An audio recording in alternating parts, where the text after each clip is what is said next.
These are the moments where all-time greats had their legacy on the line and then had their greatest game ever to save their careers from complete collapse. Not every player has risen to the tall task of performing in a legacy game, but for those who did, they gave the world a performance for the ages. Kobe Bryant and the 65-win Los Angeles Lakers entered the postseason looking to avenge their finals loss a year ago to the Boston Celtics. Only this time, another foe stood in the way of Kobe and his fourth NBA title. For Kobe, the 2008 finals ripped him apart. We know Kobe as the fiery, intensely spirited competitor he was, and by all accounts, he was prepared to do anything to catch his idol, Michael Jordan, in championships. This was his chance to get within 2 titles of Jordan and to shut up his critics. For a long time, Kobe fought with the narrative that he couldn't win without Shaq. Now, hearing this infuriated Kobe. He hated that notion. When the Lakers had a series of mediocre seasons following the departure of Shaq, the Kobe critics used it as fuel to tear down the Black Mamba. But when a guy named Paul Gasol was dealt to the Lakers in the offseason in 2007, the expectations ramped all the way up for Kobe and the Lakers. The Lakers met those expectations when they saw the Boston Celtics standing on the opposing side in the 2008 NBA Finals. The Lakers were soundly defeated in a nearly 40-point wipeout in Game 6. So, as you can guess, the criticism of Kobe stood tall again. He had another all-star alongside and still couldn't deliver LA the chip? Well, after Kobe spent that summer training as hard as ever and dominating on the Olympic stage,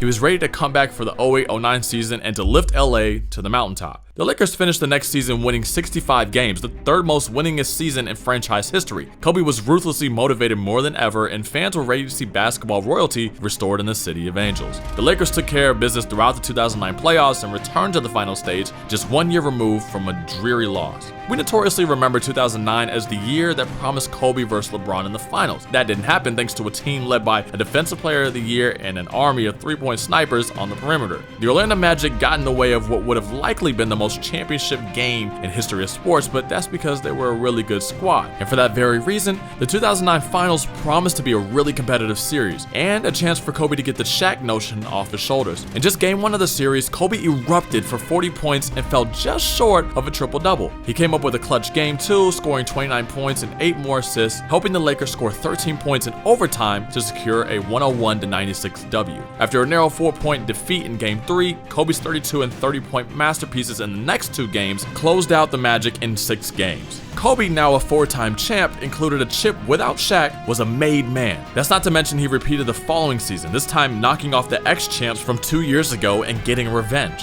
Take that, haters. Dribbles, puts up the 3, won't go, rebound to Gasol, kicks it out to Odom, Odom throws it ahead, the Lakers repeat back-to-back titles, the LA Lakers, the 2010 NBA champions.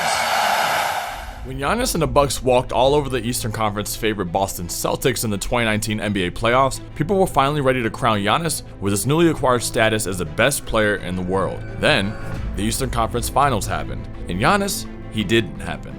After winning the first 2 games of the series, Giannis and the Bucks dropped 4 straight games. The series was famously known as the Wall Series, where the Toronto Raptors introduced a defensive scheme that would feature defenders creating a wall between Giannis and the paint. Toronto figured out Milwaukee's formula: let Giannis handle the rock and surround him with spot-up shooters all over the perimeter. Giannis was exposed. He wasn't confident enough in his shot, and it showed. He tried forcing his way to the paint, which led to a barrage of charging fouls and turnovers. He had a woeful 12-point game, which really turned up the heat in the media, and in turn helped Milwaukee squander a 2-0 lead in the series. That's when the public scrutiny and harsh criticism fled Giannis' way, especially when Stephen A. went as far as saying that Kawhi is the only superstar in this series. After Milwaukee escaped the Game 7 on the road against the short-handed Nets in the 2021 Eastern Semis and won convincingly in the 3rd round, they finally had done something the franchise hadn't done in 40 years. That's making it to the NBA Finals. Now Giannis was a Defensive Player of the Year and 2-time League MVP, an All-NBA first-team member. He just needed a title to validate his regular season reputation. This time, finding himself down 2-0 in the series, Giannis' 41 points in Game 3 and his all-time spectacular 50-piece in Game 6 led the Bucks to their first NBA championship in 4 decades. Giannis faced some lofty expectations in just his first few seasons and only in his early to mid-20s, but lo and behold, he met all those expectations just a few years later and proved all the naysayers wrong. Put some respect on that man's name. Steph will probably go down as the only player ever with something to prove, even as an already 3-time champ and a unanimous MVP. Steph's legacy is a unique story. There's something to be said about the way he embraced KD and let him become the focal point of the offense for 3 consecutive seasons, especially considering that Steph was coming off back-to-back MVPs and finals appearances. Honestly, he had every right to feel that he was better than KD. But along with winning more championships with KD came another narrative that attacked Steph's legacy for years. They said he wouldn't have won 2 more chips without KD, and that he doesn't have a finals MVP. Hold on. Are we sure there's still doubt about Steph's legacy? Desperately looking to avoid a 3-1 hole in the finals, Steph came into Game 4 with a monumental sense of urgency. No smiling, no laughing, no handshaking. Straight up go time for the former MVP. Steph silenced the haters with a masterful 43 points in TD Garden with 20+ thousand fans shouting in his ear. A cold-blooded game, and a legacy game for Steph. After his performance tied the series at 2-2, it gave the Steph-led Warriors all the momentum to snag the next 2 games, giving them 4 straight wins en route to clinching their 4th title in 8 seasons. No KD? No problem. Steph posted 31.2 points per game and hit 31 3-pointers in those 6 games at a 44% clip. He captured the elusive Finals MVP award that was missing from his lengthy all-time great resume. Top 10 all-time? What do you think?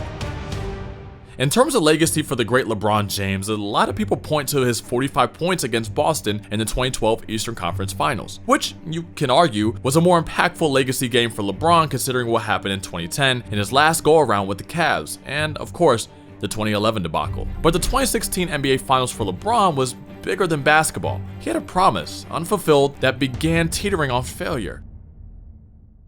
The Cavs opened up the 2015 NBA Finals with a 2-1 lead, with Game 4 returning to Cleveland and without the services of Kevin Love and Kyrie. And when the Cavs continued to lose 3 straight games, the city of Cleveland was forced to wait another year when hopefully their stars would return healthy and available for another run at the title. The Cavs predictably cruised through the first 2 rounds of the playoffs before rooting Toronto in Games 5 and 6 with a 27-point average margin of victory. Meanwhile, out west, the Warriors survived an all-time thrilling series against the OKC Thunder, overcoming a 3-1 deficit. The stage was set. For the 2nd straight year, the Cavs and the Warriors were prepared to go to war in finals grudge match. But this time, Cleveland was fully manned from top to bottom. Oh, and the King? He still had unfinished business with the city. For the first time in the LeBron-Kyrie era, the Cavs were down 2-0 in a series, but the Cavs looked to quickly right the ship when LeBron lifted them to a W in Game 3 with 32 points. But Steph's 38 points were too much in Game 4, giving the Dubs another win and putting LeBron's Cavs in a dire 3-1 hole. Draymond Green so audibly called LeBron the B word that the NBA suspended him for Game 5, and in the post-game interview following Game 5, that's when Klay said, "I guess his feelings just got hurt." Now maybe next time save those comments until after winning, Klay. To where LeBron just laughed in response to what Klay said. Get ready, because history was getting ready to be made in the next 3 games. In Game 5, LeBron and Kyrie became the first pair of teammates in finals history to score 41 points each. When Kyrie couldn't keep up the same scoring load in Game 6, LeBron put the team on his broad shoulders for yet another 41 points, including a series of filthy blocks on Steph. LeBron swatted one of Steph's layups out of bounds and hit the MVP with some serious trash talk. LeBron's killer instinct was activated, and the Warriors were beginning to realize it. And speaking of blocks, well, actually, we'll get to that in a second. LeBron's fadeaway in the final moments of Game 6 secured the Cavs win and began the uproaring chants of Believeland in Cleveland. To the surprise of many, the King was just 1 game away from delivering on his coming home promise. And what became the biggest game of LeBron's life and the biggest game in Cleveland sports history, LeBron seized the day with 27 points, 11 rebounds, and 11 assists, putting him in historic company with his Game 7 triple-double. And of course, the signature play of LeBron's career and one of the greatest calls in sports history. Iguodala to Curry, back to Iguodala, up for the layup. Oh, blocked by James. LeBron James with the rejection. It's about damn time. We can attach a what if to any one of those legacy defining moments for the game's greatest players, but what we do know is that we were able to witness some of the most epic moments in the history of the NBA. I can't think of any more iconic moments than these, can you?